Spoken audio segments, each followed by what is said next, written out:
Assalamualaikum warahmatullahi wabarakatuh. Bertemu lagi dengan saya di video pembelajaran Zufri Channel. Pada video pembelajaran kali ini saya akan menjanjikan materi tentang metode Simple Editing Weighting atau SAW pada mata kuliah Sistem Pendukung Keputusan. Metode Simple Editing Weighting atau SAW sering juga dikenal dengan istilah penjumlahan terbobot. Kenapa? Karena dalam prosesnya terdapat perhitungan perkalian terhadap nilai bobot, kemudian menjumlahkannya dengan nilai kriteria. Makanya konsep dasar metode SAW adalah mencari penjumlahan terbobot dari rating kinerja pada setiap alternatif pada semua atribut menurut Pressburn pada tahun 1967 dan McCrimmon pada tahun 1968. Jadi metode SAW membutuhkan proses normalisasi metrik keputusan atau X ke suatu skala yang dapat diperbandingkan dengan semua rating alternatif yang ada. Jadi dalam metode SAW nanti kita akan melakukan yang namanya normalisasi yang digunakan untuk membandingkan setiap rating alternatif yang ada. Yang keempat, mengevaluasi M atribut A di sini adalah alternatif ya, terhadap sekumpulan atribut atau kriteria C di sini adalah sebagai kriteria di mana setiap atribut saling tidak bergantung. Jadi setiap atribut itu dapat berdiri sendiri dan tidak tergantung dengan atribut yang lain. Kemudian yang selanjutnya adalah matrik keputusan X dibentuk dari rating kinerja alternatif X dan nilai bobot yang menunjukkan kepentingan relatif setiap atribut W. Jadi W di sini adalah inisialisasi dari nilai bobot. Dan yang terakhir yaitu proses akan diakhiri dengan perankingan untuk mendapatkan alternatif terbaik. Jadi nanti hasilnya akan kita ranking menurut yang tertinggi hingga terendah ya. Jadi mana yang terbaik itulah yang akan dijadikan solusi alternatif.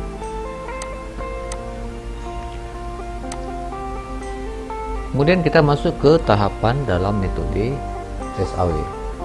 Yang pertama itu menentukan kriteria dan nilai bobot atau W sebagai dasar acuan dalam pengambilan keputusan atau CI. Jadi kalau dalam DSS ya atau SPK itu untuk mendapatkan hasilnya adalah dengan melakukan perankingan.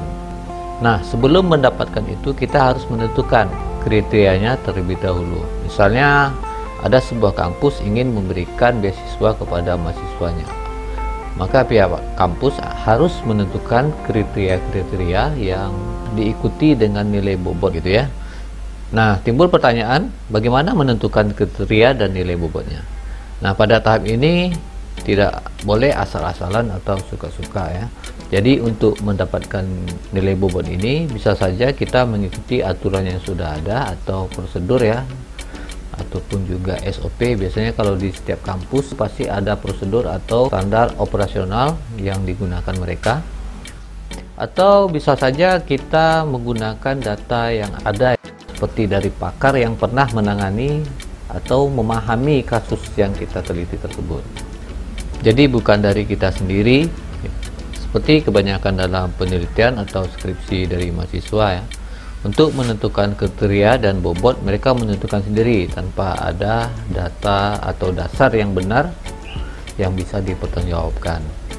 Jadi untuk menentukan ini harus ada data-datanya dan asalnya juga harus benar. Sumbernya itu harus jelas dan dapat dipertanggungjawabkan. Lalu kriteria dan nilai bobotnya tadi mereka yang menentukan ya. Jadi bukan kita yang menentukan. Jadi dari pihak mereka yang menentukan.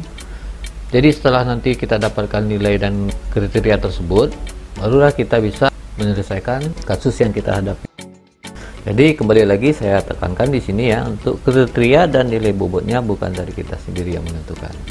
Nah, untuk total nilai bobotnya dari kriteria harus bernilai 1 dan ini sudah menjadi ketentuan dari metode SAW, di mana pembobotan ini harus dinormalisasi dalam bilangan desimal. Dan jika nilai setiap kriterianya dijumlahkan, maka akan bernilai 1. Sigma WI sama dengan 1. Itu maksudnya ya. Nah, misalnya ada 5 kriteria ya. Dan ke-5 kriteria ini dijumlahkan nantinya harus bernilai 1. Di mana setiap kriteria tentunya mempunyai nilai yang berbeda-beda.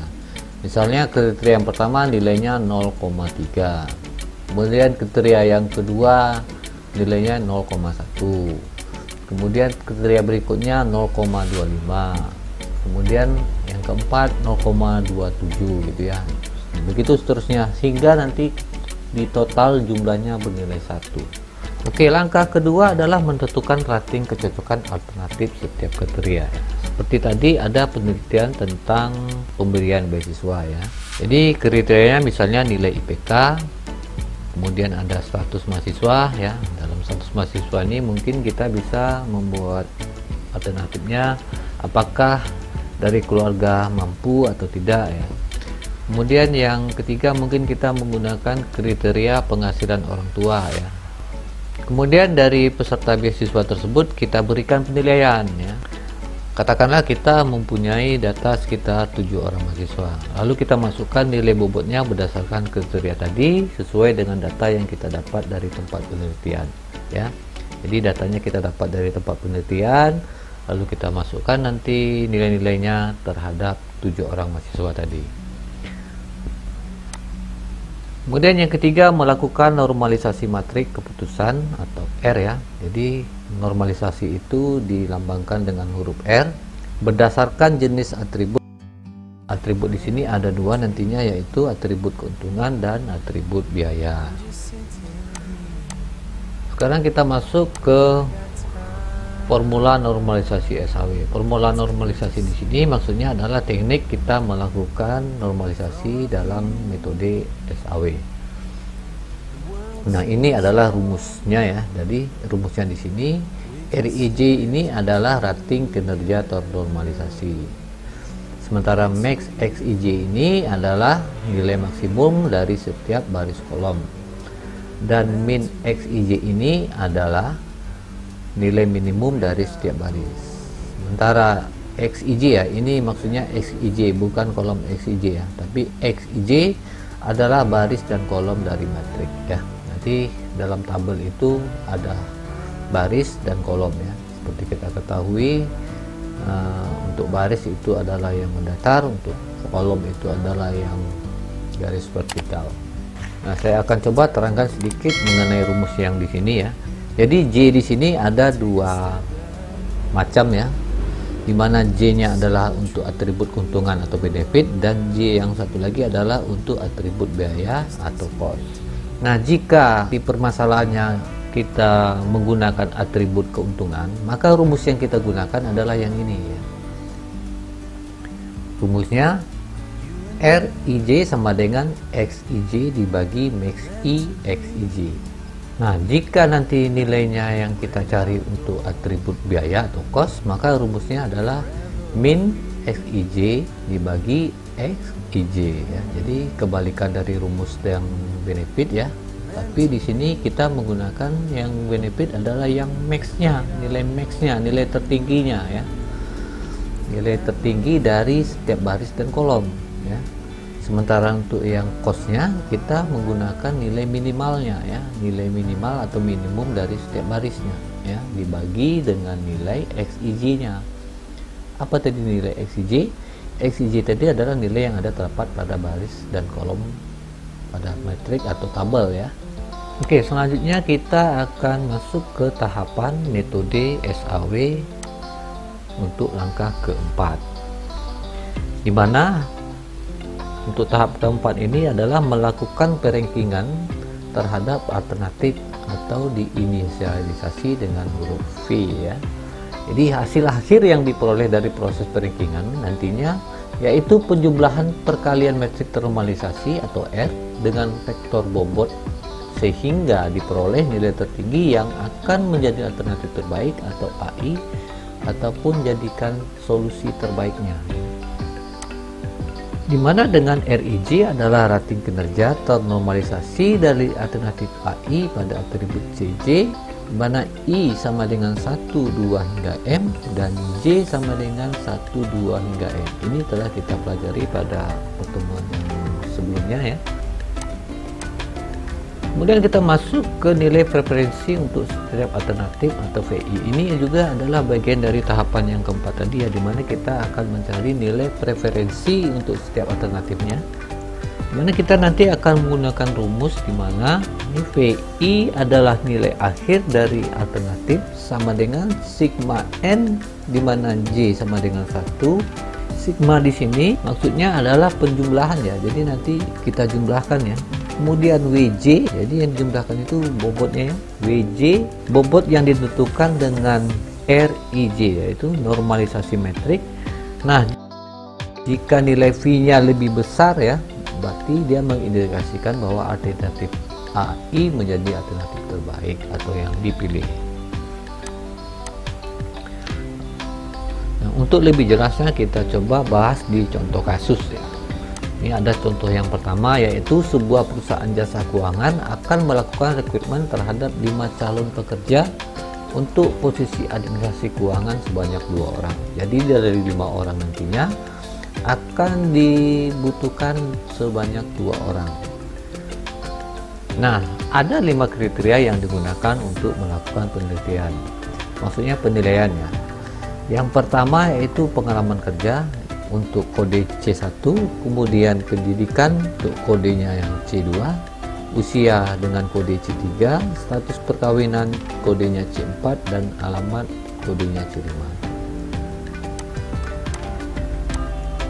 Selanjutnya ada 5 orang karyawan yang akan menjadi kandidat atau alternatif. Yang pertama itu ada Rizky Samur ya, A1, kemudian ada Retno Melani dengan kode A2, kemudian ada Ayu Saraswati dengan kode A3, kemudian ada Pahlepi dengan kode A4, dan yang terakhir ada Ferdi Sambo dengan kode A5. Pengambil keputusan memberikan bobot untuk setiap kriteria sebagai berikut, dimana tadi C1 adalah pengalaman kerja dengan bobot 30%, C2 tadi pendidikan dengan bobot 20%, kemudian C3 tadi usia dengan bobot 20%, C4 tadi status perkawinan dengan bobot 15%, dan C5 tadi alamat dengan bobot 15%. Nah, untuk kriteria benefit terdapat pada C1, C2, dan C3. Sedangkan untuk kriteria cost terdapat pada kriteria C4 dan C5.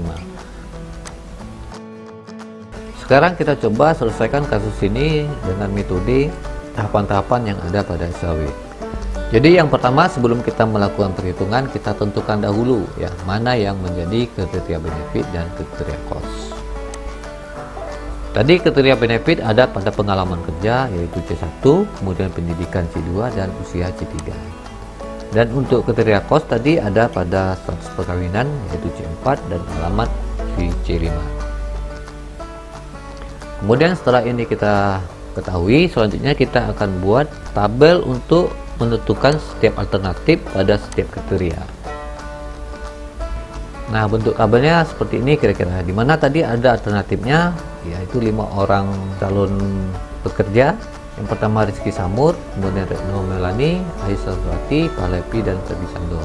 Dan untuk kriteria tadi ada 5, yaitu C1 untuk pengalaman kerja, C2 untuk pendidikan, C3 untuk usia, C4 untuk status perkawinan, dan C5 tadi adalah untuk alamat.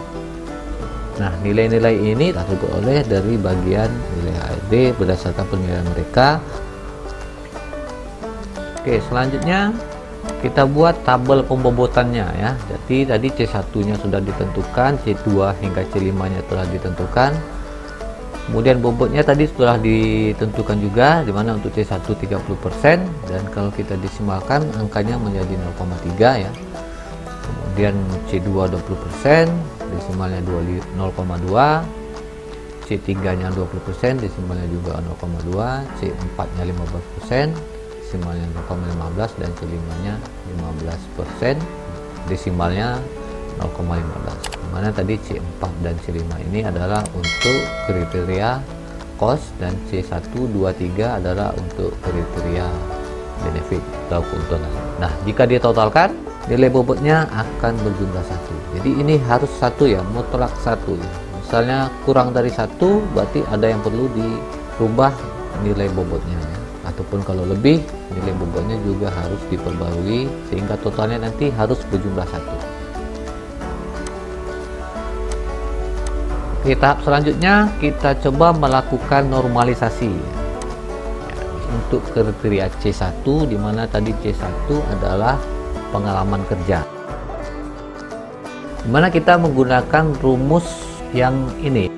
KJ adalah atribut keuntungan, karena tadi C1 hingga C3 adalah keuntungan. Jadi kita gunakan rumus RIJ sama dengan XIJ dibagi max I XIJ. R11. Jadi maksudnya di sini agar lebih gampang ya. R11 di sini adalah R1 yang ini adalah untuk baris, yang satu di sini untuk kolom ya. R1 barisnya ini, baris 1. Kemudian satu yang di sini ya, itu adalah untuk kolom. Ya. Jadi kita coba fokus di sini saja terlebih dahulu ya. R11 baris pertama kolom 1. Pertama kolom 1 berarti angkanya ada di 50 ya. Karena kita menggunakan rumus yang ini, maka 50-nya kita buat di sini ya.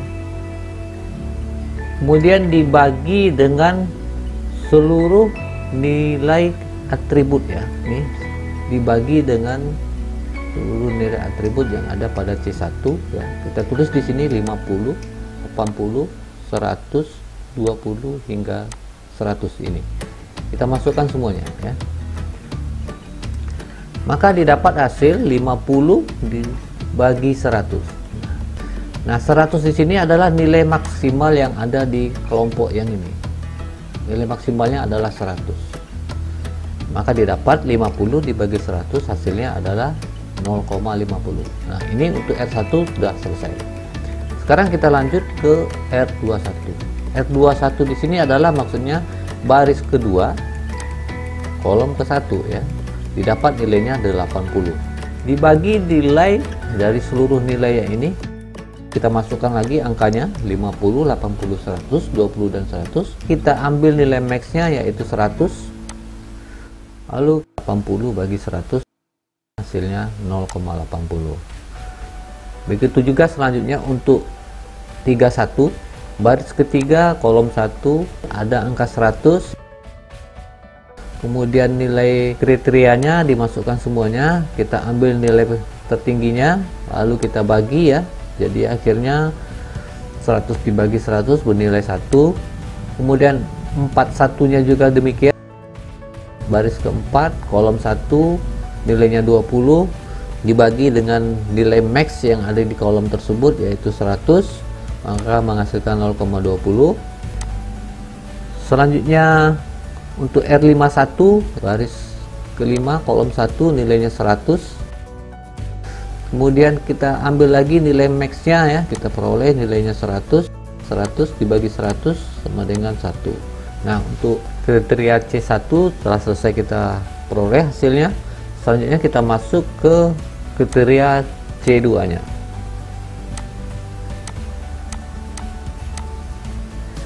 Untuk kriteria C2, rumus yang kita gunakan sama dengan kriteria C1 tadi, yaitu menggunakan atribut keuntungan benefit. Nah, pada tahap ini kita fokus di kolom C2. Kalau kita perhatikan nilai max yang ada pada C2 di sini adalah bernilai 100 ya. Dari 100, 70, 30, 100 dan 70 nilai max-nya adalah 100. Berarti nanti nilai max yang kita gunakan untuk pencarian di sini adalah 100 ya.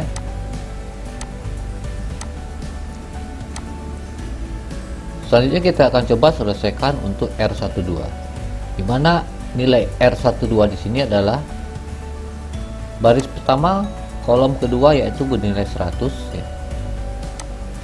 Berarti 100 dibagi 100 nilainya 1 ya. Kemudian untuk R22 berarti berada di kolom kedua baris kedua ya. Berarti nilainya 70. Kemudian 70 kita bagi 100, hasilnya 0,70. Dan selanjutnya untuk R32, dimana nilai yang berada pada baris ketiga, kolom kedua adalah 30.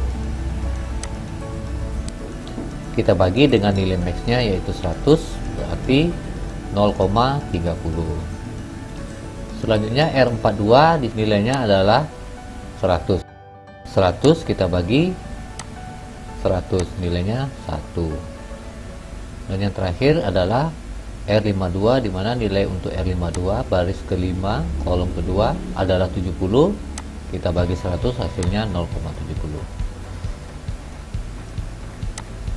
Kemudian yang C3,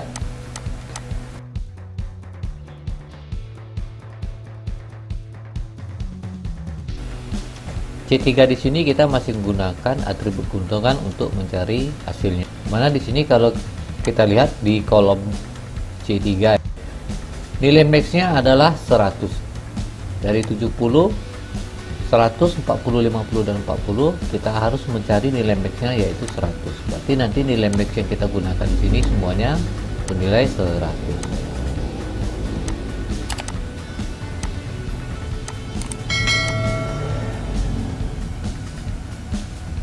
Selanjutnya kita akan coba mencari nilai R13-nya. R13 berarti baris ke-1, kolom ketiga bernilai 70, berarti 70 kita bagi 100, nilainya 0,70. Kemudian R23 di sini nilainya 100, berarti 100 kita bagi 100, nilainya 1. Kemudian R33 di sini nilainya 40, kita bagi 100, 0,40. Kemudian yang R43 di sini nilainya 50, kita bagi dengan 100, berarti hasilnya 0,50. Kemudian R yang 53 baris kelima kolom ketiga bernilai 40, berarti 40 kita bagi 100, hasilnya 0,40. Selanjutnya untuk kriteria C4, di mana C4 di sini kita menggunakan rumus atribut biaya atau cost, di mana tadi untuk kriteria C4 dan C5-nya adalah atribut biaya. Baik, untuk atribut biaya kita menggunakan rumus min I XIJ dibagi XIJ. Nah, kita cari dulu nilai minnya ya. Kita sini fokus di kolom keempat. Kita cari nilai minnya di sini 70, 50, 70, 90 dan 70 ya. Setelah kita perhatikan di sini bahwa nilai minnya atau nilai minimalnya adalah 50, 50, 50, 50 dan 50. Berarti kita gunakan untuk mendapatkan hasil setelah dibagi dengan nilai XIJ-nya. Di mana nilai XIJ-nya adalah untuk R14 di sini adalah baris pertama kolom keempat nilainya 70, berarti 50-nya kita bagi dengan 70, maka hasilnya menjadi 0,714. Begitupun dengan R24, kita gunakan angka yang di baris kedua kolom keempat yaitu 50, kemudian dibagi dengan 50 ya, jadi hasilnya 1. Yang R34 kita gunakan angka yang berada pada baris ketiga kolom keempat yaitu 70, kita gunakan sebagai pembagi untuk 50-nya, yaitu 50 bagi 70, hasilnya menjadi 0,714. Kemudian yang R44 yaitu angka yang berada pada baris keempat kolom keempat nilai 90 yang merupakan pembagi dari nilai 50 tadi, hasilnya 0,556. Selanjutnya yang R54 yaitu nilai yang berada pada baris kelima kolom keempat nilainya 70 sebagai pembagi dari 50 tadi, maka menghasilkan nilai 0,714. Oke, selanjutnya yang kriteria C5, di mana kriteria C5 di sini termasuk atribut biaya atau cost. Kita fokus di kolom C5. C5 di sini harus kita perhatikan, di mana nilai terendahnya adalah 70 ya. Berarti nilai 70 akan digunakan setiap pencarian hasil dari RIJ-nya, di mana RIJ untuk 15 di sini baris pertama kolom kelima bernilai 80, berarti 70 kita bagi 80 hasilnya 0,875. hingga mencapai ke R55 sampai R55 di sini hasilnya menjadi 0,70, R25 nya menghasilkan 0,70, R35 nya menghasilkan 0,70, R45 nya menghasilkan 0,10 ya. Jadi tekniknya sama dengan kita mencari pada kriteria C4 tadi. Oke, setelah melakukan normalisasi, maka langkah selanjutnya kita harus membuat metriknya berupa hasil normalisasi. Nah, di sini dapat kita lihat normalisasi harus berdasarkan kelompoknya. Ini tadi C1, ini C2, ini C3 ya. Ini C4 dan ini C5. Nah, sekarang kita urutkan ya, 0,5 ya. Ini 0,50 ya. Jadi ini kita urutkan saja ya, 0,50, 0,80, 1, 20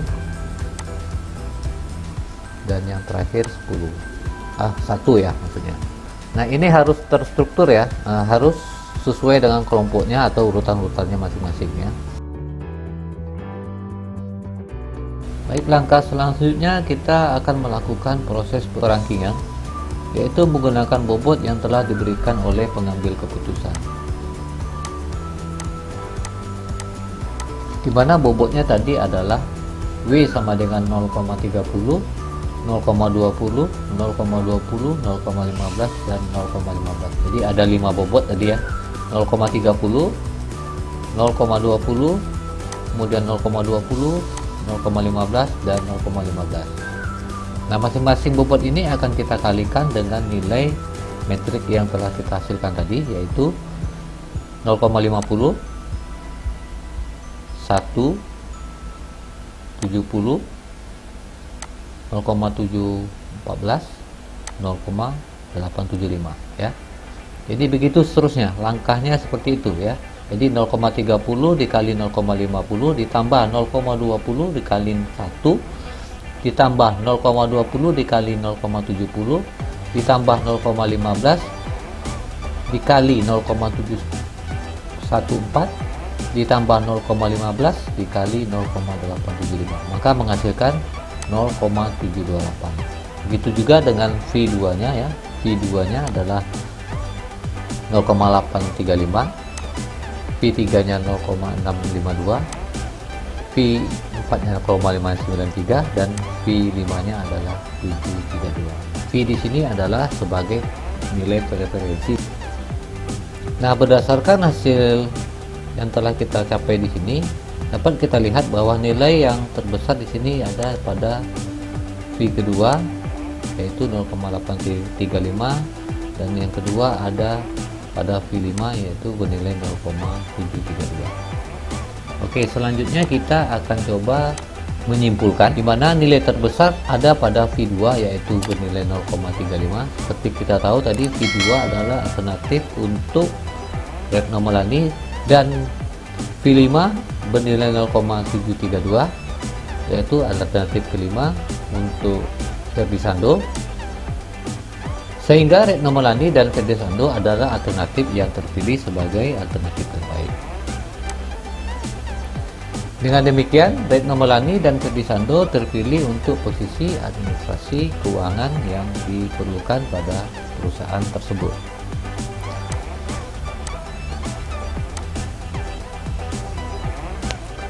Selanjutnya kita masuk ke contoh yang kedua, di mana sebuah perusahaan makanan ringan DEF akan menginvestasikan sisa usahanya dalam 1 tahun. Beberapa alternatif investasi telah akan diidentifikasi. Pemilihan alternatif terbaik ditujukan selain untuk keperluan investasi dan dalam rangka meningkatkan kinerja perusahaan ke depan. Beberapa kriteria digunakan sebagai bahan pertimbangan untuk mengambil keputusan, yaitu C1 sebagai harga, kemudian C2 sebagai nilai investasi 10 tahun ke depan, C3 yaitu daya dukung terhadap produktivitas perusahaan, di mana daya dukung ini nanti diberi nilai yang pertama yaitu kurang mendukung, nilai kedua cukup mendukung, nilai ketiga yaitu sangat mendukung. Selanjutnya yang C4 yaitu prioritas kebutuhan, diberi nilai yang pertama sangat prioritas, yang kedua berprioritas, yang ketiga cukup berprioritas. Sedangkan untuk C5 yaitu tentang kesediaan atau kemudahan, dan kesediaan ini diberi nilai yang pertama yaitu sulit diperoleh, yang kedua cukup mudah diperoleh, dan yang ketiga sangat mudah diperoleh. Kriteria pertama dan keempat merupakan kriteria biaya, sedangkan kriteria kedua, ketiga, dan kelima merupakan kriteria keuntungan. Kemudian pengambil keputusan memberikan bobot untuk setiap kriteria, yaitu C1 sebesar 25%, C2 nya 15%, C3 nya 30%, C4 nya 25%, dan C5 nya 5%. Kemudian ada 4 alternatif yang diberikan, yaitu yang pertama A1 adalah membeli mobil box untuk distribusi barang ke gudang. Sedangkan untuk A2 adalah untuk membeli tanah guna membangun gedung baru. A3 di sini adalah maintenance sarana teknologi informasi. Sedangkan A4-nya adalah pengembangan produk baru. Jadi ini adalah 4 alternatif yang disediakan oleh pihak perusahaan.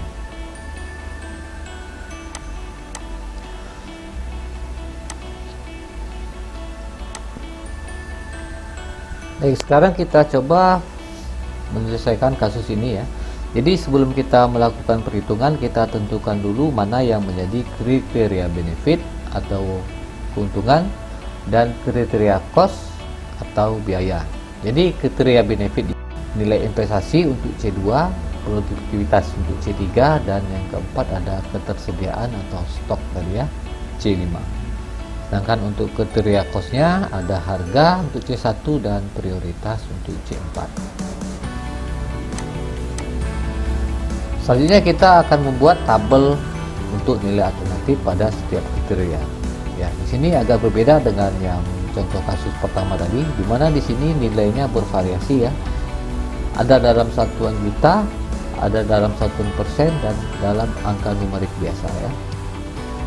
Jadi di sini untuk A1-nya tadi yaitu membeli mobil box ya. Kemudian A2-nya tadi membeli tanah, A3-nya tadi maintenance, A4-nya tadi pengembangan produk baru. Jadi nilai C1-nya di sini untuk A1 150, C2-nya 15, C3-nya 2, C4-nya 2, C5-nya 3, dan begitu seterusnya hingga A4 nilainya 350, 100 untuk C2, C3-nya 3, C4-nya 1, dan C5-nya 2. Oke, selanjutnya kita akan coba memasukkan nilai bobotnya untuk tiap kriteria, dimana untuk C1 tadi adalah 25% dan kita desimalkan menjadi 0,25, C2 nya 15% kalau didesimalkan adalah 0,15, C3 30% didesimalkan menjadi 0,30, C4 25% kalau kita desimalkan menjadi 0,25, dan C5 nya 5% didesimalkan menjadi 0,05. Nah, jika dijumlahkan seluruh bobot ini, maka nilainya akan berjumlah 1. Langkah selanjutnya kita lakukan normalisasi. Nah, untuk normalisasi di sini saya akan coba mengambil datanya secara acak atau random ya. Tapi walaupun acak ya, ini telah mewakili untuk dua rumus yang akan kita gunakan. Dimana tadi kita menggunakan rumus atribut keuntungan dan rumus atribut biaya ya. Kita coba bahas dulu yang R11 ya. R11 di sini adalah baris pertama kolom ke 1. Nilainya 150. Tadi telah kita bahas bahwa untuk kriteria cost itu ada pada C1 dan C4, C1 dan C4.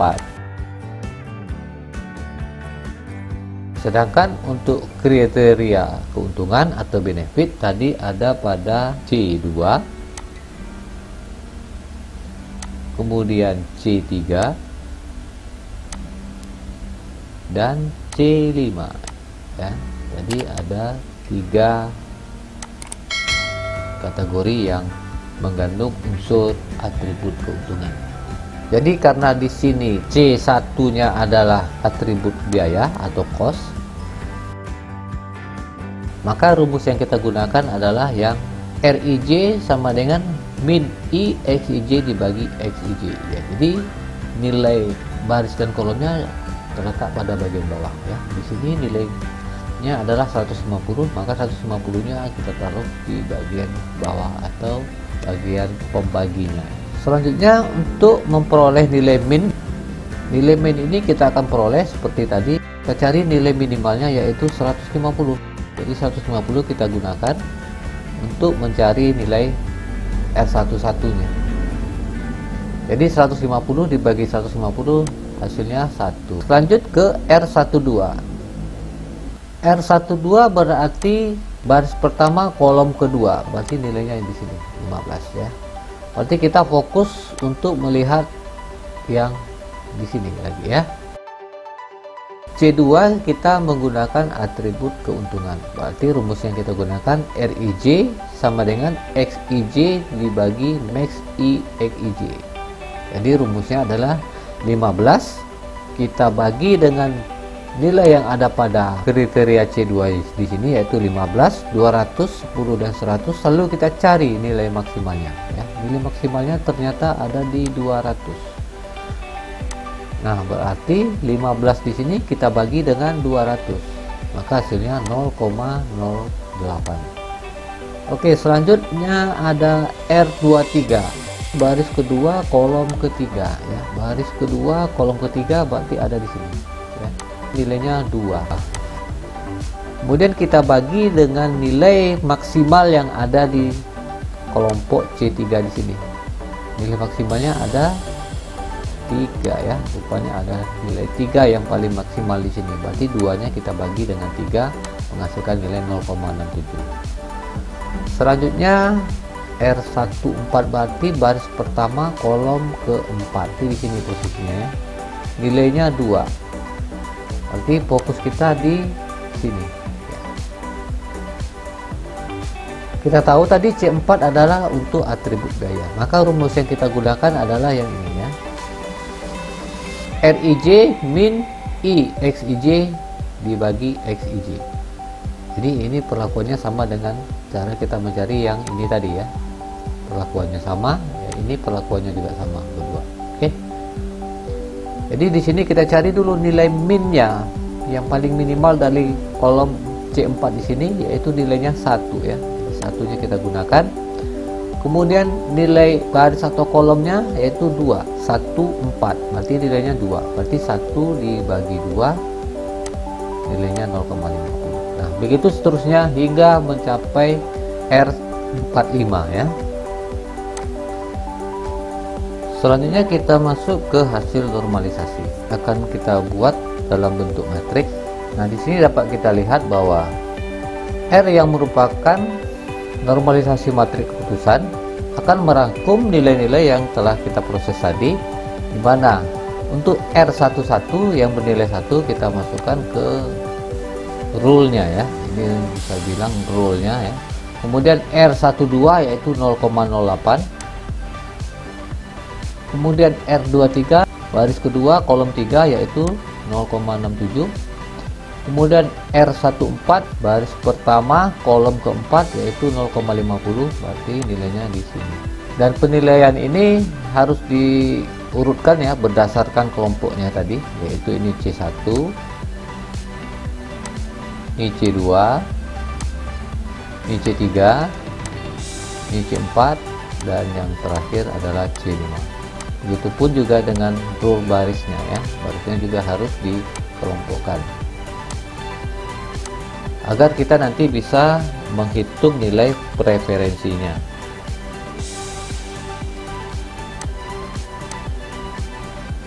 Kemudian yang keenam adalah proses perampingan dengan menggunakan bobot yang telah diberikan oleh pengambil keputusan. Kita tahu tadi pengambil keputusan telah memberikan bobot 0,25 untuk C1, 0,15 untuk C2, 0,30 untuk C3, 0,25 untuk C4, dan 0,05 untuk C5.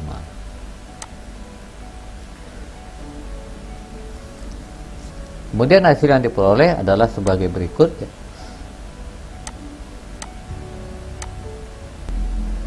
Untuk bobot 0,25, yang ini untuk bobot 0,15, yang ini untuk bobot 0,3, dan ini untuk bobot 0,25, yang ini untuk bobot 0,05, dikali dengan nilai yang ada pada metrik keputusan tadi, yaitu 0,25 dikali 1, kemudian 0,15 dikali 0,08, 0,67 dikali 0,3, kemudian 0,25 di sini kita kalikan dengan 1, kemudian 0,05 di sini dikalikan dengan 1. Nah, hasil perkalian ini nanti akan dijumlahkan sehingga menghasilkan nilai 0,638 untuk V1.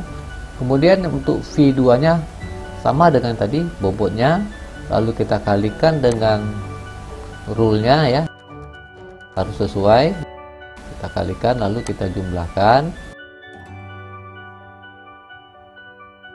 Setelah dicari hasilnya sama dengan 0,542 untuk V2 nya.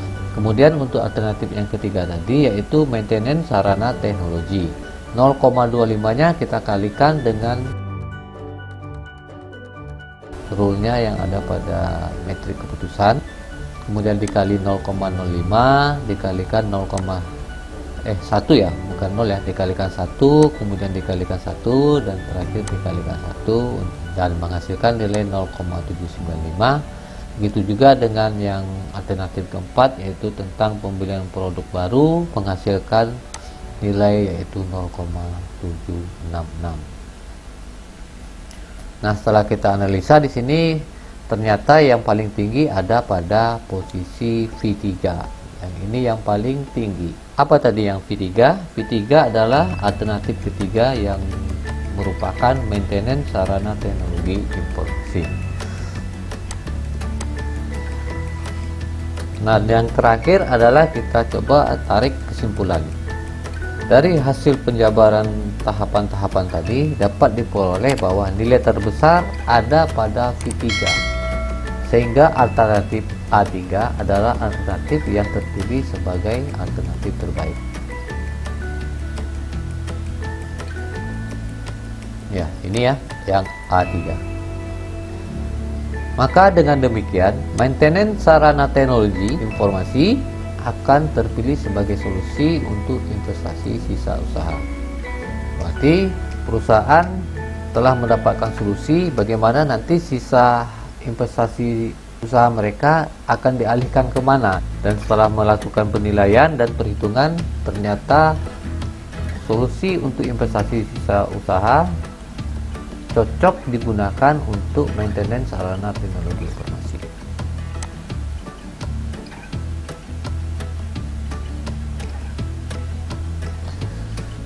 Nah, dengan berakhirnya penyelesaian contoh kedua tadi, maka berakhir sudah pertemuan kita pada sesi kali ini.